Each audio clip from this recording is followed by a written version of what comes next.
Це 10. It's March 10, Ukraine Media Center Ukraine Forum continues its operation, and we start our panel discussion on how the Chinese factor can influence the Russian-Ukrainian war. We will talk to the following experts: Nataliya Plaksiienko-Butyrska, expert on East Asia, master in international relations, and Olexander Khara, foreign affairs and security policy expert at Center for Defense Strategies, diplomat advisor to the Defense Minister of Ukraine in 2020. We will have a couple of guests joining us online. Yurii, Poita, head of Asia Pacific section at the Center for Army Conversion and Disarmament Studies, and Dmitry Efremov, expert of the Ukrainian Association of Sinologists, research fellow at the Institute for Contemporary China Studies. I invite our guests who join us online since the connection is not perfect. And if you want to get engaged in the discussion, please raise your hand and we will pass the microphone to you. But let's start with those present in our studio, and then we will ask our guests joining us online. The question is very simple: on whose side China is in this war? Well, China stands for themselves. They try to pursue their interests during this war. They identified their stance as neutral. It has aftertaste of Russian, because Russia is closer to China in their views, in their aspirations, and in this circle they move. So we should base our stance on that, and every step taken by China, every statement they make is aimed at their comfort, at what they want to achieve and what they pursue. I will add more details. If we're in Orientalist space, the enemy of the enemy is the friend. So the friend of my enemy, who is them? Well, you know, East is a subtle thing, as a famous character used to say. I agree that China pursues their interest, and strategically it does not coincide with the Ukrainian interest, and that's why we see that after 9 years of the so-called hybrid war and 1 year of bloody genocide war by Russian Federation, China stepped up with their position, their stance that they called the peace plan, which mentions Ukraine only in the title. So the political stance of China as to the settlement of Ukrainian crisis, it only says about China and the United States. So this shows what they think about us and their role. But that war is actually not beneficial for China, because it shows all the world that in the 21st century China can be a geopolitical center, and it shows which will be the rules they will offer to the world about sovereignty and territorial integrity. All that stuff is very good, because China only thinks about Taiwan. But in our specific case, the key resolutions of General Assembly of United Nations on territorial integrity of Ukraine, dated 2014, as to the armed aggression against Ukraine, dated 2022, and the fair and just peace based on the Statute of United Nations, dated this year, China abstained on voting. So it clearly indicates whose side they are on and whose interests they pursue. All right, so let's proceed to our experts who are online. Mr. Yurii, whose side is China on, and how should Ukrainians treat it? I think that I agree mostly with my colleagues that China pursues their national interest, but the situation is such that their interests coincide with the Russian side, actually. So China seriously supports Ukraine because they say about some neutrality or pro-Russian neutrality. In Russia they call it the neutrality friendly to Russia, or neutrality towards Russia. And they had telephone negotiations between Putin and Xi Jinping, and we've never heard about any communication between leaders of Ukraine and China, and it demonstrates clearly that China is not so neutral. So we observe financial support, economic support, technological support, and to some extent military support of Russia by China, which is expressed by supply of electronics, components for radars, aviation, helicopters, and so on and so forth. Is this war of benefit to Russia? There was a serious discussion that there was a statement that it's not of benefit to Russia, but we have contacts with Chinese experts who are close to the Chinese government, and well, they're directly affiliated with the Ministry of Defense and Ministry of Foreign Affairs of Russia, so, and they propose a number of discussions between the closed doors. So we came to the conclusions that China will benefit from the victory of Russian Federation.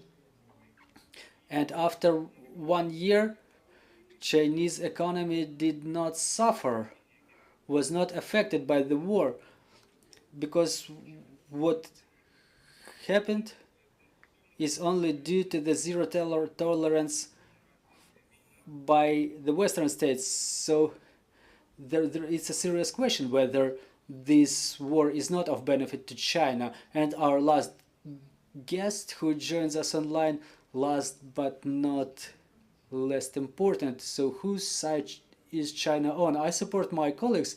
Really, China pursues their interest, and this neutrality has some Chinese specifics.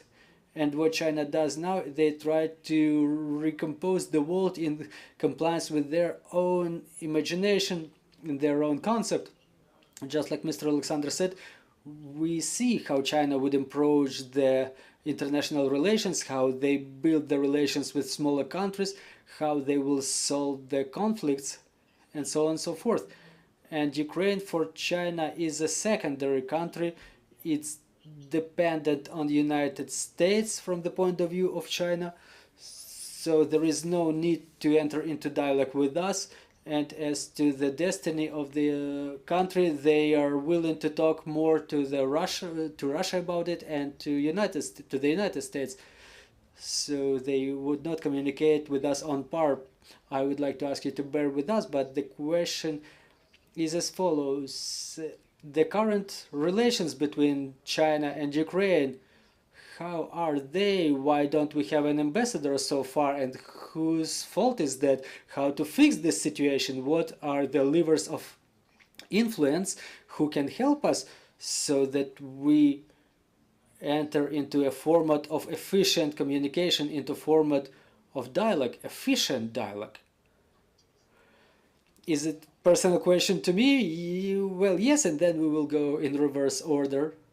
Well, as to the ambassador, this is really a question to our government.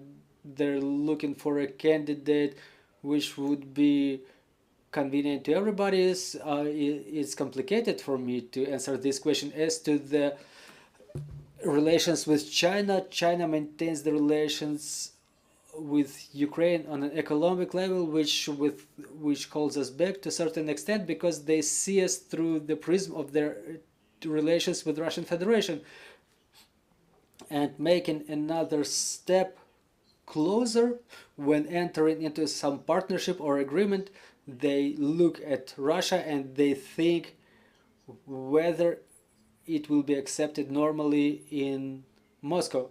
So we can develop our relations with China on private level, but on the intergovernmental level, just until the situation changes radically, until the end of this war, we won't see any significant movements in China's stance towards Ukraine. So let's get back to the guests in our studio. So what should Ukraine do in this situation? Well, first of all, it's war going on in Ukraine, and what's of the most concern to us is how we can achieve peace, stable, sustainable peace.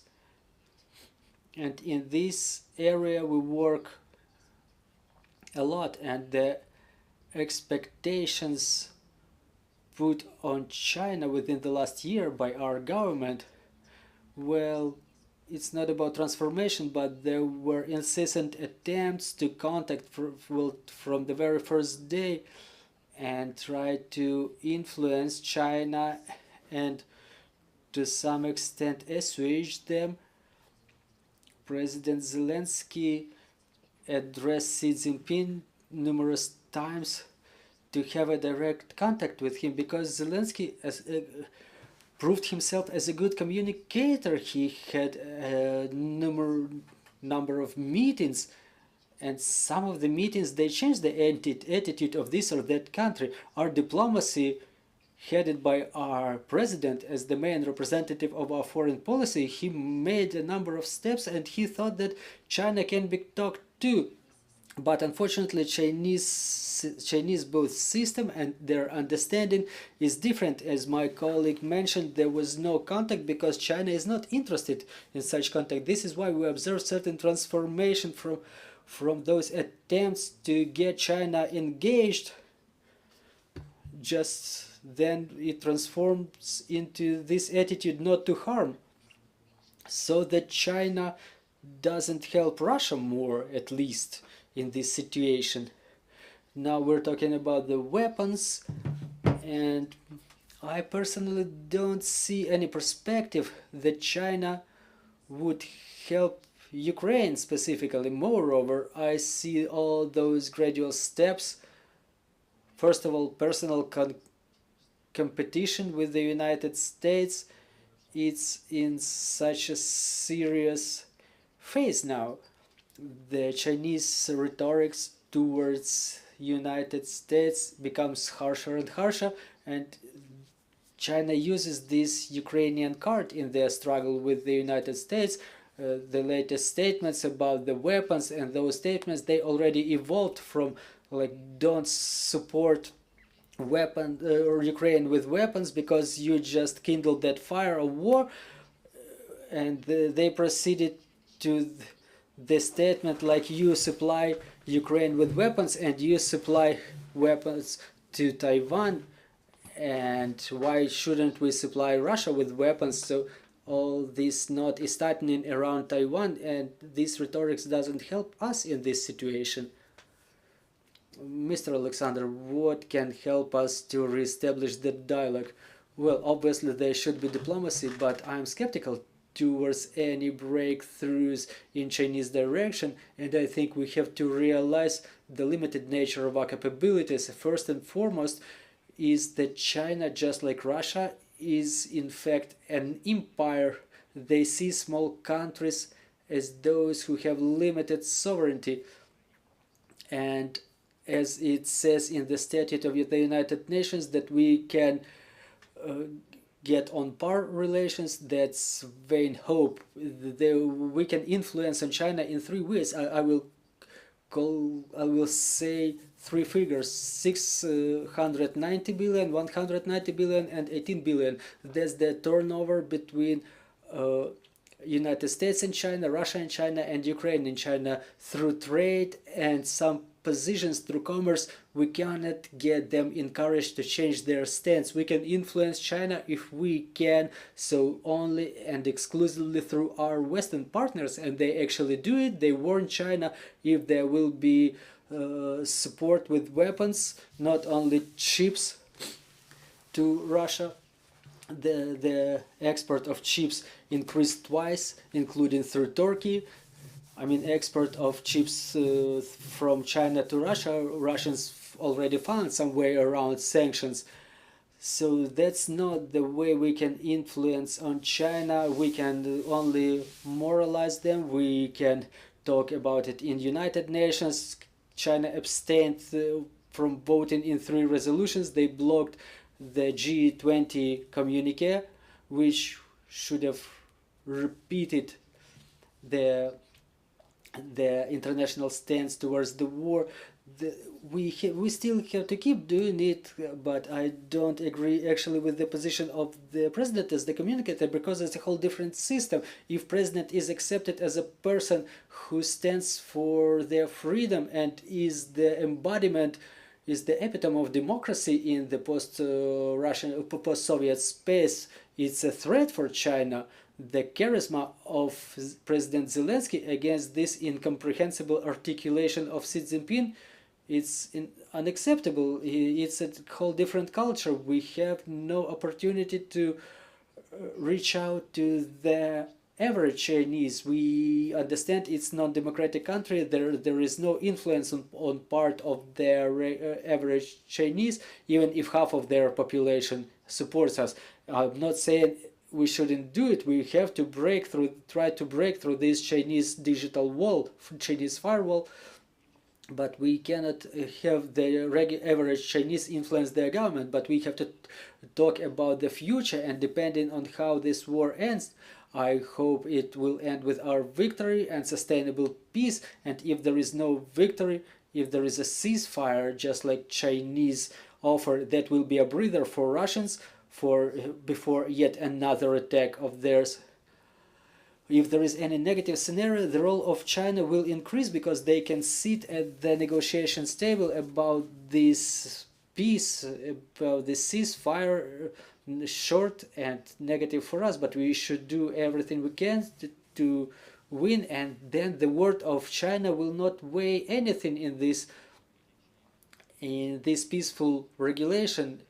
I'm not even talking about security. China is a signatory of so-called Budapest Memorandum, and their role is incomprehensible there. And we appreciate that they warn against use of nuclear weapons, but in all other moments they cannot serve as the guarantor of our security. The only guarantor can be membership in NATO. Mr. Yurii, how desperate is this? What are the prospects of the dialogue? And as Nataliya mentioned, what should we do not to make harm, to prevent China from supplying weapons and munitions to Russian Federation?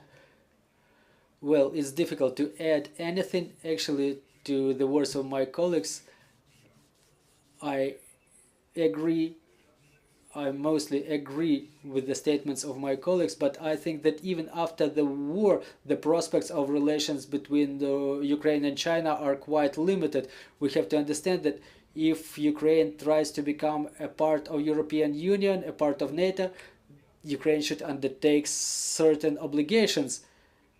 We see NATO and the relations of European Union with China, but they see it as a challenge to the security, to the values, to the interests.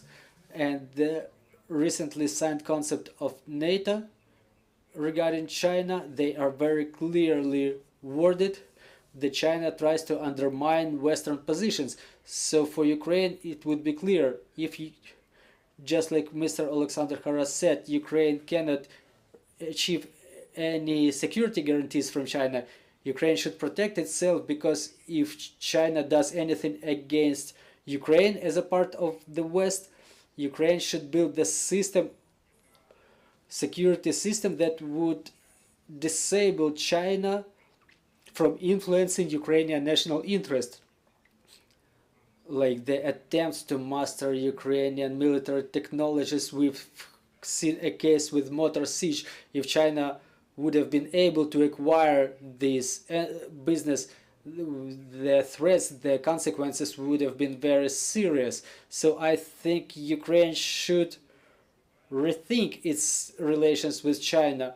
First of all, with account of long-term national interest, because China wouldn't be a reliable security or economic partner from the point of view of building new economy for Ukraine, because the model we used to have previously, which was based on export of raw materials and so on, it's obsolete. It cannot be continued. If Ukraine is number one in military strength, so we should build a model of economy which would ensure the expenses, which would ensure that we cover our expenses. We cannot be a recipient of foreign financial aid, but we don't see any Chinese investments here. China cannot be a driver in development of economy of Ukraine. So Ukraine should take into account their obligations in front of NATO, and obviously also we should take into account the global ambitions of China and their stance in this war between Russia and Ukraine. And the aspirations of China is to undermine the positions of the West. What they try to promote is this vision that you can capture a territory, you can call it liberation, and so on and so forth. So Ukraine has to see strategically, to reevaluate strategically their relations with China, and to give it a realistic, adequate assessment, and to build a system that would ensure security in terms of Ukrainian national interest. First, screening of foreign investments, which is already implemented in the European Union for long ago, and not admitting Chinese investors in certain sectors of industry in Ukraine. We should cease any military and technical cooperation between Ukraine and China. So there's a number of questions that need to be solved. Ukraine cannot continue supplying China with weapons because China may use them in their operations against Taiwan. Mr. Yurii, you mentioned those 12 items, but I have a very simple question. Why did China emerge with their initiative just now? Why have they been waiting all these years? A good question. I'm trying to answer it in a way closer to reality. So there are two options, two variants that we consider in our analytics center. We try to double check it in a number of ways using our contacts with China. Well, first approach is that the whole world expects for the constructive stance from the China, and they can't wait to see it. And it's a normal work of diplomacy when you expect something from us, so here's our plan. You want the plan, here it is. And the second thing is, we shouldn't say that China did not step up with any initiative. On the very second day after the beginning of the full-scale invasion, China posted 5 items regarding Ukrainian crisis. In a month, Xi Jinping made a statement of the four musts about the so-called Ukrainian crisis. So Chinese diplomacy was talking for a long time. They were expressing their stance, and what they used to say before is in the majority, 90%, it coincides with this 12 items plan. So the first version is that what China used to say, they reiterated the same stance upon the demand of international society, international community, and then China starts promoting diplomatically this document, and Iran, Belarus, Russian Federation, Hungary, and maybe some other countries already expressed their support of this document. So I think that might be some coordinated efforts of Chinese diplomacy for promotion of this initiative. What is the purpose of it? It's very difficult to say so far, but I don't exclude any negative scenarios for Ukraine in this regard. And I would like to have Mr. Dmytro engaged. Is it the smoke curtain in diplomatic terms, or is it a Trojan horse of Russian diplomacy, or is it a sane, healthy initiative? So a couple of more words about how to influence the position of China. In my opinion, I think China can be influenced by communicating with third countries whose position is important for China. I mean the Asia-Pacific countries, and because those countries are potentially important for China, and China understands that those countries feel the threat to their security from China. So talking to them, that communicating that to them the message that the Chinese position is pro-Russian and is aimed at change of the world order, and if those countries end up in a case similar to Ukrainian, they would not be helped. So they should pose this question in front of China. They should demand China to express a more clear position. Vietnam, is Vietnam one of those countries? I think it will be difficult to communicate with Vietnam, but Indonesia, Thailand, Malaysia, I'm talking first of all about those countries, and maybe some countries of the Southern Asia, like India and countries surrounding it, the neighboring countries. And about your question about the peace plan, I think that it's a part of it's a broad strategy of China. We should consider it within the framework of the global strategy that was stated by Xi Jinping, which correlates with the Chinese imagination of the Chinese world order, that it should be harmonious, it should be dialectic, and the weaker countries or younger countries should go with the flow of the stronger countries and to concede to their positions. And China doesn't have any experience in peaceful settlement of any conflicts. They were involved in different situations, but their role was not definitive. It was vague and opaque. What we see now is the same. There is nothing concrete in this plan, and China as mediator, as the country which tries to settle this situation, is not efficient. They don't have enough experience in such processes. Very interesting thought, very interesting opinion, Mr. Olexander. So this peace plan is an attempt of China to install themselves in the system of a global security as a country who may influence the processes, because their policy was isolationist before. They were trying to conceal their silken compass while the wonders were happening in the world. It's not a plan, it's the Chinese position. In fact, what they want to see in Ukraine, that's the main thing, because there is no real plan so far. I would say that Xi Jinping is currently on stretch. They see that their younger junior partner cannot change the situation dramatically, so they consider Russia as the junior partner. Well, obviously, it's not an elder brother.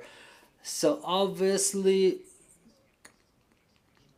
Russia depends on China more and more. They sell oil with more discount, I think 10%, and the same story with the gas. I'm not even talking about other things. Well, let's not touch the economy so far. So the stretch is like this. Xi Jinping sees that Russia is unable to win this war, and respectively they should be held, but it would entail some negative consequences in middle term and long term perspective from the world. Or they should help with weapons so that Russia could have killed Ukrainians with the same level of intensity within another year, and the West gets exhausted and stops supporting Ukraine, and Russia somehow ends up in a draw. And a third option is to freeze the situation, because ceasefire in fact would mean that Russia would not stay in the territories occupied before the 24th of February, but on those occupied later, and Russia would stay there. They will not withdraw their troops from there, and on some conditions like neutral status, which are not acceptable to Ukraine, those conditions would be acceptable to China, because they're against NATO, just for a very simple reason, because the United States already created different teams of partners, like this Trans-Pacific Agreement for free trade, and the influence keeps increasing. and China tries to end it on a compromise note, but in fact they promote Russian interest. There are some positive moments from something that China benefits from this war. They can buy Russian energy carriers at discounted price, but first look, the West stands united. The Europeans, except for Orban, they started reducing their dependency on China. They're not interested in all those group formats with China export limitations. Germany is going to refuse Chinese technologies of 5G, but they didn't do it before, and they're quite dependent economically. They were relying on China before. Then we see the new role of NATO. They are preparing to the conflict. We see that the Taiwanese review the plans of how they would defend their independence. I want to remind you that last year and the year before there were unprecedented actions by the Chinese army, their entrance into Taiwanese airspace, for example, and now the government publicly states about their readiness to occupy Taiwan using military power. Well, today is the holiday of democracy. Well, yesterday, Xi Jinping, once again, for the third time, he became the chairman of China. All those things, they demonstrate that China does not benefit a lot from it. So those relations, tight relations, tense relations with the USA, they provide for some negative background Chinese would like to withdraw from, and the war is an irritator that does not allow them to cool down a little bit and to continue negotiating with United States on a competitive basis. And Xi Jinping, for the first time, like they say since Soviet, that there are some external forces that do something against us, and he called USA, which is something unprecedented for China. It's so explicit to them. So I think that there is a dilemma that China entered into, supporting their junior partner without understanding how they can get China involved in a very difficult situation. And I think that China now loses more than they benefit from this war. Ms. Nataliya, the same question: how should we treat this peace plan, and why did it emerge just now? Is it the lack of understanding of situation, or is it poor analytics of the situation, or is it normal Chinese thing and their ability to wait? Well, we were following the rhetorics of China and what China was talking within this year, those general phrases that are related to foreign policy. Well, in my opinion, BRIC, well, they accuse China on being on the side of Russia, and they demand the position of the countries in front of which China would not like to look as a country which supports Russia. First of all, I mean the European countries, because apart from United States, European Union is a very important trade partner, more than $700 billion. China worked a lot on creating their image in the European Union to get integrated in some strategic things and to influence in that way on Europe. And they want to divide the European Union and the United States. I'm talking about the period before the war. So using the tactics of Putin and Russia, they used to be a new player in this space, but they were trying to divide the countries of Eastern Europe or Central Europe in 17+1. So they were taking a number of states. So this is the Byzantium style of policy. Yes, exactly. And they had to show those countries that peace plan, I mean this proposition, we've heard for the first time about it in Munich Security Conference. But if we track it, China accused a lot United States, they were the regular Chinese accusers, like they are kindling the war and so on and so forth. But there was some reverence to European Union, that European Union should be autonomous in their foreign relations and in their security, because there is a war going on in European continent and China is ready to help. They can be a constructive force. But the effect that they were expecting, it did not happen. European countries already formed their stance about what's going on and understanding of China, that war is war and business is business, trade is trade. They either did not catch this moment or they were counting on approaching European Union from other side. And we have to understand that for every European country, for the time being, war in Ukraine is about their own security, and they are not ready to segregate business. So yeah, I want to ask now, why did they got back to being silent right now? They threw that ball and they're silent since then. I would not say that they're silent since they announced their plan. I'm seeing that this plan is becoming a Trojan horse, an alternative to peace. Yurii already mentioned the countries that supported it. Kazakhstan was added to list of those countries. And there were voices in the world that called the parties to sit at the table of negotiations because the poor countries suffer, the world economy suffers, and China wants to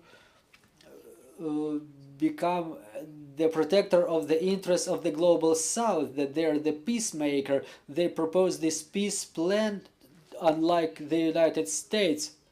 And there was a lot said that specifically the United States, using their methods, they are unselective, they enkindle the wars all around the world, they make trouble for all the world, but we want to live in harmony, which is dialogue. And this plan is unfortunately something that can play a negative role in the regard that, for example, I've read about Egypt today. They say that there are many developing countries in the world that suffer from this war and everybody is interested in peace. Well, everybody is interested in peace. Ukraine is interested in peace more than anyone else. But when those countries are talking about the peace, they talk about peace at any price so that their economy works, world economy doesn't fall but doesn't crash. But no one says that we want peace and we support Ukrainian aspirations. We want Russian troops to leave Ukrainian territory. So this is when the peace comes with everybody. But that stands like beyond the curtain, because this is the Chinese position to like peace at any cost. We don't propose any mechanisms. Among the proposed mechanisms is do not supply Ukraine with weapons and to lift sanctions from Russia because it impedes world economic processes. And all those injections of information from this or that side, they harm to the resolution of this issue, because things are simple. Russia is aggressor and they have to leave Ukrainian territory, but no one talks about that. They talk about quite different thing, and then we pose a question like, what's behind this proposal, Chinese proposal? And the colleagues mentioned about their own interests already. And it's not about peace for Ukraine. Well, we have questions on the floor, please. Nadia Yurshenko, Ukrinform. I have one question to Mr. Yurii and then to the rest of the experts. Mr. Yurii, you mentioned that China benefits from the victory of Russia. Can you give a couple of arguments in this regard? And it was said that China makes more harsh statements with regard to the weapons, and they are evaluated as their readiness to jeopardizing their relations with China, with the United States. So how far would they go? Because their trade turnover with the United States and European Union is times bigger than with Russia.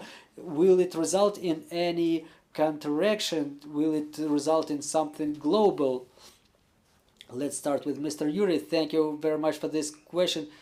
Really, it's very difficult task to analyze China, because China is the isolationist political regime, and their internal processes and everything which is related to the decision making and foreign policy, internal policy, political struggle, it's all very sensitive information, and it's very difficult to obtain it. So how we analyze things, we have to have some incoming data. There are methods for analysis.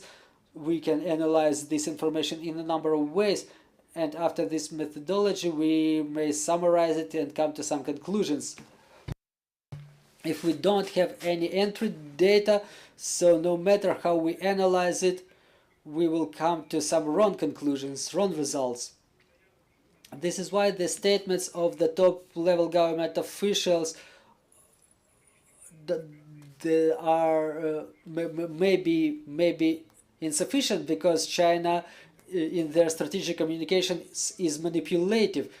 We hear the statements about the war of Russia in Ukraine and the role of United States, role of the West, and we may have some partial access to information, to analysis of this information that would become a result of our discussions with the defense experts. We see there is a dynamics since it started in May, June, July, then October. We see how their position changed in this process. During the May discussion, for example, Chinese experts, they were not satisfied with the war, but they were not satisfied with the war itself, but that they were dissatisfied that Russia cannot win it. They said, we understand Russian Federation. They were humiliated. They were excluded from global processes. However, that did not happen. They were humiliated by the West, and us as a Chinese, we understand it, and we feel for Russian Federation. We feel sorry for them. So this is how it can be ideologically beneficial for China to have Russia win this war. Another thing, during the discussion in July, we asked the head of the Chinese delegation in the rank of a Major General, Reserve Major General. We asked a couple of scenarios on his opinion in a couple of scenarios. So the victory of Ukraine, victory of Russia, and the ceasefire, or the current condition. So we didn't get any direct answer. However, the Chinese side said that the chair of Chinese delegation said that all of the three scenarios are of no benefit to us, which means that Ukrainian victory is not beneficial to them either. And when we were continuing our discussion with Chinese side, we were seeing that they take it very negative that Russia can lose this war. And there's a lot more experts. I just don't want to take a lot of your time. And the question was, how far can the Chinese go? How they can step on their throat of their economic son in their aspiration to become a superpower? Well, it's difficult to say. A couple of years ago, Chinese experts were quite optimistic.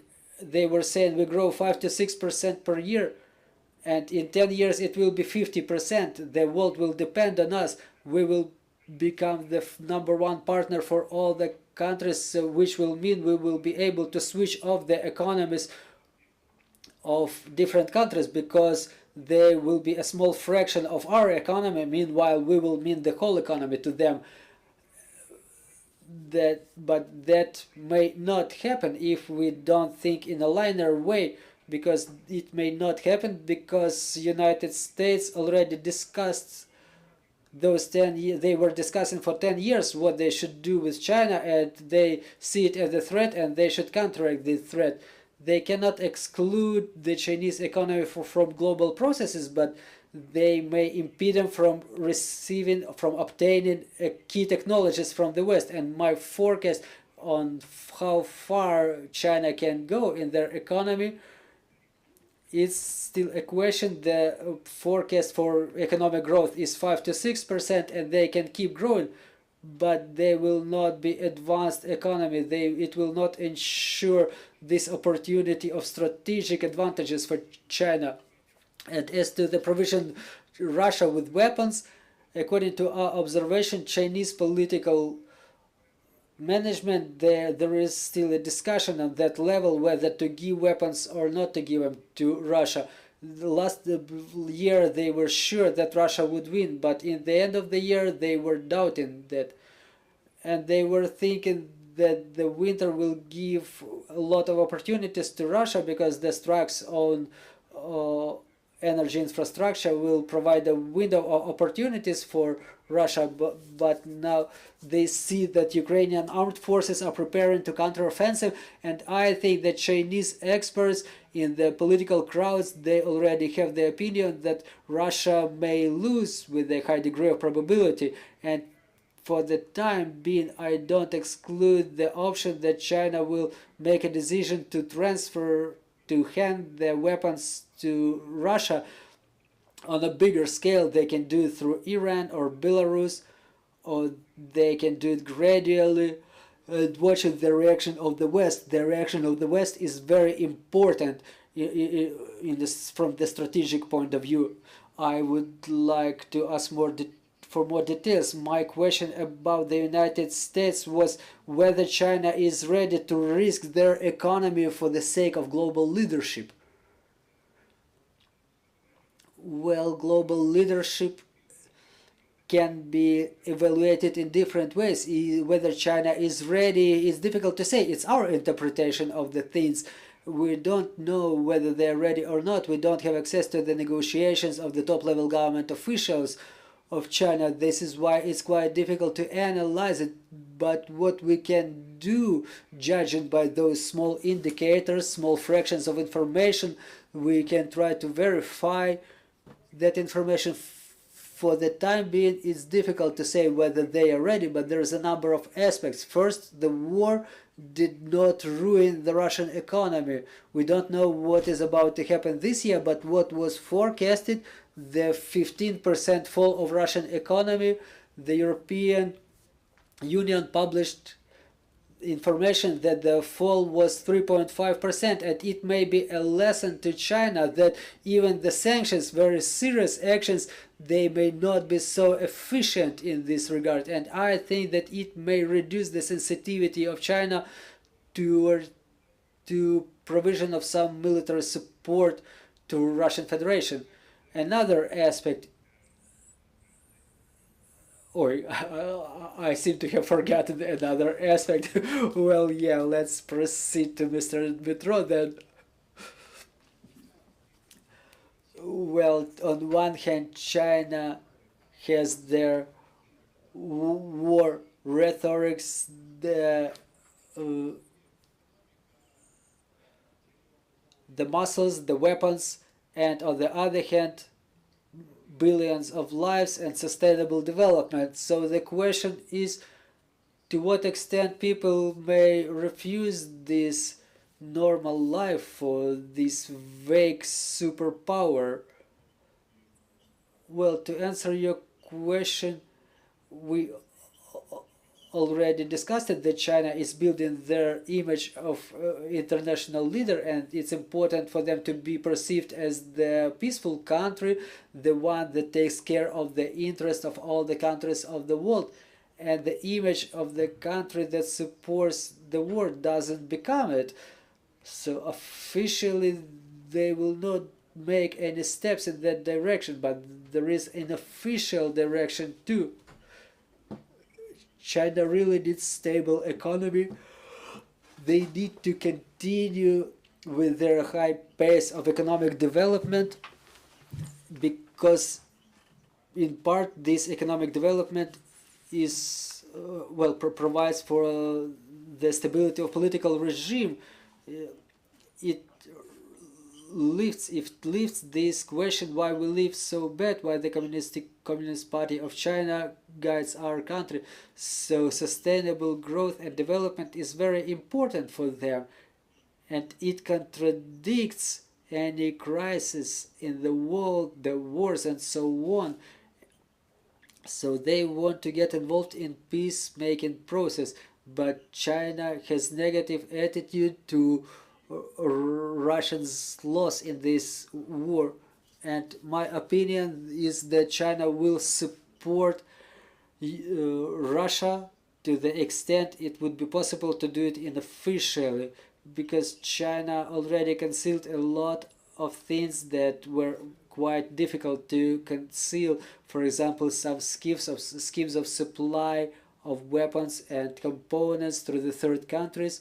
So they will keep doing this, but they will abstain from some jeopardization. Okay, so what will be the politics of China? Will they continue sitting in the bushes as a tiger, or will they do it as Russia? Well, they were sitting in the bushes for all these 9 years, and within the last day of hot phase of war. So why is it beneficial for China to have the Russians win? A Chinese journalist asked, why isn't China on the side of the West? And she says, like, do you want us to help you deal with Russia and then you focus your efforts on us? So this is their formula. They need a weaker junior partner which may supply some resources, natural resources, military resources, and political resources. Meanwhile, China deals with this problem.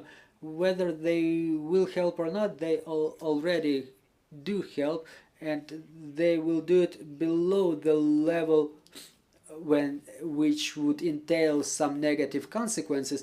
But I have a hypothesis why that they cannot do it like directly to break the situation. It makes Xi Jinping's system similar to Putin's regime. There is a resentment. It's this, if we look back in history, World War II, World War I, they were based on that. On one hand, there is somebody who doesn't let you live normally, some external forces, and on the other hand, you are the most powerful country. It's the same story with Russia. They attacked us because we are a threat to them, but on the other hand, they are so strong. Well, because they were feeling that they can.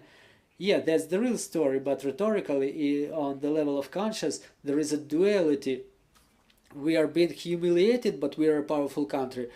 And the window of opportunities for Russia, it was a window of opportunity to return us to their orbit, to recompose the European architecture, remove the United States from there. Remember, Kremlin was coming up with the proposals to the West, in fact to the United States, and they had to deliver it to their European allies. NATO had to split. United States had to go away from Eastern Europe to remove their nuclear weapons. So in the same way they divided Germany after World War II. So window of opportunities is quite an important thing. On the other hand, there is indoctrination and the vision of the world through ideology for both China and Russia. The exit of the United States from Afghanistan, that was a ring to them, that this is where they showed like this is our chance to do something. Demographics, it's very actual for Russia, and it's also actual for China too, because they're not the most populated country of the world anymore. It reduces their opportunities to enjoy their economic achievements and to resolve their question with the question with Taiwan. It can be an irritator to them, the alternative China. For example, there is no alternative Russia. Wherever Russians come, they create their Russian peace, Russian world. And there was Hong Kong that was absorbed by China previously, and there is still Taiwan, where people still live in democracy. So it's an irritator that should be eliminated. And on part on geopolitics, the establishment of full control in Taiwan will mean the establishment of full control in Asia, and Europeans and Americans with smaller resources and demographic problems, their influence will go to nil in that region. So this is the indoctrinated opinion in Chinese heads that may push them to go against the logic of resolution of their key problems, which are the economy is the problem after COVID, first of all. Secondly, the conditions of export control, they don't have access to the most up-to-date technologies, the chips. Then it's about decoupling, the segregating of Western countries and China. They don't want to depend in terms of critical technologies in rare earth materials, rare earth metals. There is protectionism like in the United States. The China may see that like just until we have all of it, until the situation gets deteriorated, and until United States reduce their dependency on us. We have 690 billion turnover plus the Europeans. It's not the same as with Russia, how they decoupled from Russia. And this question about the global south, this is the position of China, their peace plan. It was not aimed at us, it was aimed as a signal to the Americans, because they mentioned about the mentality of Cold War and sanctions and so on and so forth. It's all about the United States, and the rest is about the global south that supports the repeat Kremlin propaganda, just like, for example, India does. So they should not intervene in this story. They cannot break the course of this war, even if they provide Russia with artillery. The West will give us more and more. Well, it will cost us lives, but they cannot support Russia to the extent that West supports us. So they should press on us and on global south to freeze the conflict under some title for everything good against everything bad, not to let Russia fall, and to support them with something economically, and to consolidate their leadership position among the countries that did not join the anti-Russian coalition. So this is the intermediate way that China is choosing. So we're already on the phase of forecasting. You answered my last question, and I will have yet another question to Ms. Nataliya and our guests online.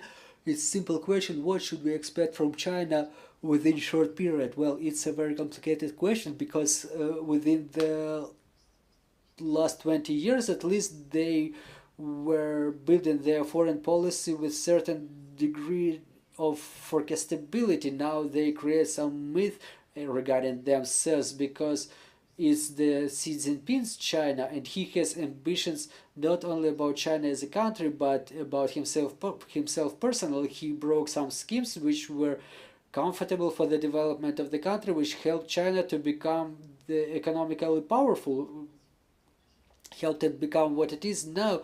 But now Xi Jinping got all the power in his hand. He stays for the third term just as long as he wants.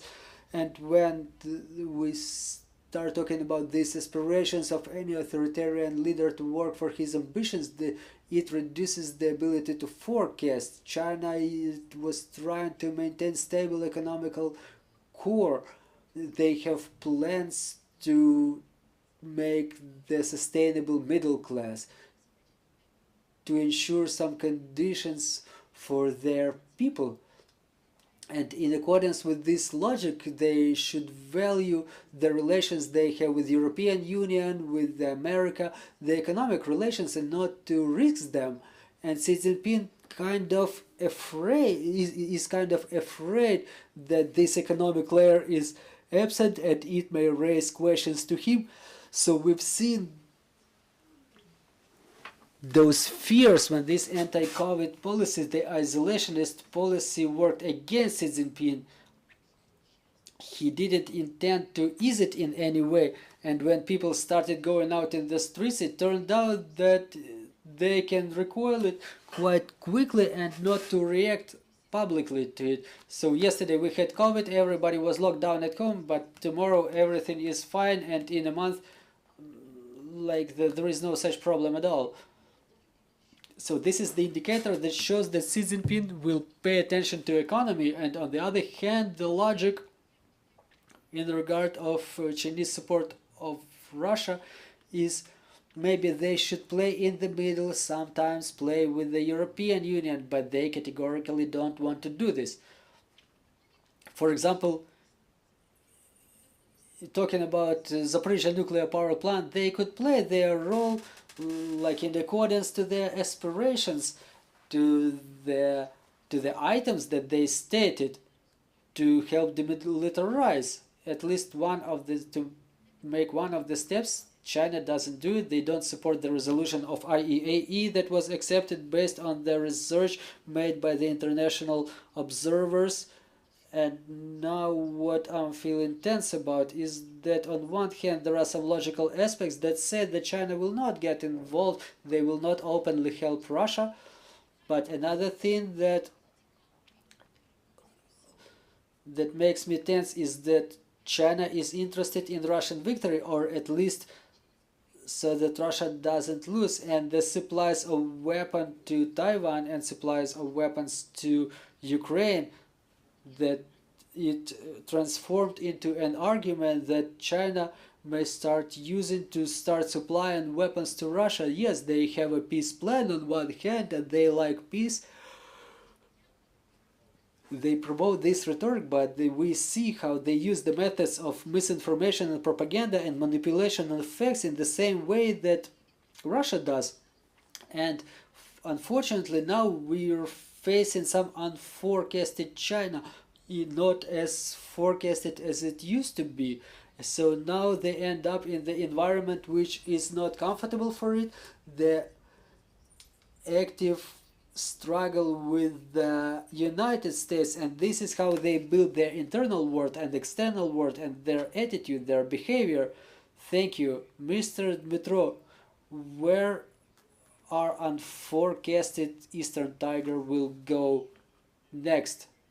I think that there are some things that are above Xi Jinping. Is the Chinese tradition, the relations between emperor and his people, and the relations with the countries surrounding it. But as I said, this is a part of a Chinese tradition. The Chinese tradition contemplates harmony, stability, and I think that there will be no radical changes to the Chinese position, maybe under the influence of foreign external circumstances. There will be some smaller moves, but generally, in a view of public stance of China on this situation, there will be no some drastic changes. Well, and Mr. Yurii, if you're still with us, our last question: what should we expect from China? So BRICS, China, United States, all this global south, how will the cards be laid? Well, I want to say that there is some period of indefinition. We see the negotiations with China, top-level government officials. They say that previously something could be forecasted. We could build our forecast based on some rational indicators within the next 5 years. Is the period that they characterized as the serious crisis that may result in the conflict. So it's difficult to forecast, really, because the arguments that we used for a long time to study the actions of China and to forecast their actions for future, they may not work in future, because somehow we think that China acts rationally, and they have to act rationally. Maybe something will change, but if we see the results of 20th meeting of the Communist Party, we see that they dedicated more attention to the matters of security, a lot more than to the matters of economy. All those statements, phrases dedicated to the world security, national security, We see them 70% more times than in previous document, and more than in previous documents. Well, and their attention to economy reduces, and we can say that how China sees Taiwan, how they see their security, they can pay more attention to the security more than to economy. And talking about their relations with the United States announced sanctions against 5 Chinese companies which were supplying components to Iran for manufacturing of their UAVs. It says that China may not be afraid of sanctions, in fact, but if there are sanctions imposed in relation of those companies never cooperated with American companies. They had no accounts with American banks, so China may be insensitive to sanctions. They may not act in a way they would like to, but if China loses $1 billion or $10 billion, that's a minor thing for China in terms of sanctions, but geopolitically they will not let Russia lose, because even freezing the conflict is a victory, in fact. As they regroup, they announce the territories as theirs, they start reintegration, and they can continue develop their policy in this regard. So what's going to happen next? Their strategic competition with the United States will continue, but the conflict is not so probable. China will try to find communication with the European Union, but the European Union will reevaluate their attitude to China. They see risk, and we witness it on the level of statements, on the level of documents. Europeans think that the strategic deterrence in relation of Russia failed, and it may fail in relation of China, and the economic interdependency doesn't really work. It didn't work in case of Russia, and it may fail in case of China. So this period of instability and reevaluation of communication, it doesn't necessarily result in security. It didn't work with Russia, and it may fail with China. As to the global south, China will try to increase their influence, the dependency of those countries, and for China those countries will be more and more important, because it's a gray zone for China so far. Thank you very much. As the Chinese proverb says, a road of 1,000 li starts with one small step, and we made this small step today to sort out who China is to Ukraine in our war against Russia. So let's wrap up with that. We want to thank our experts for this fruitful discussion, and Media Center will continue its operation on Monday. See you.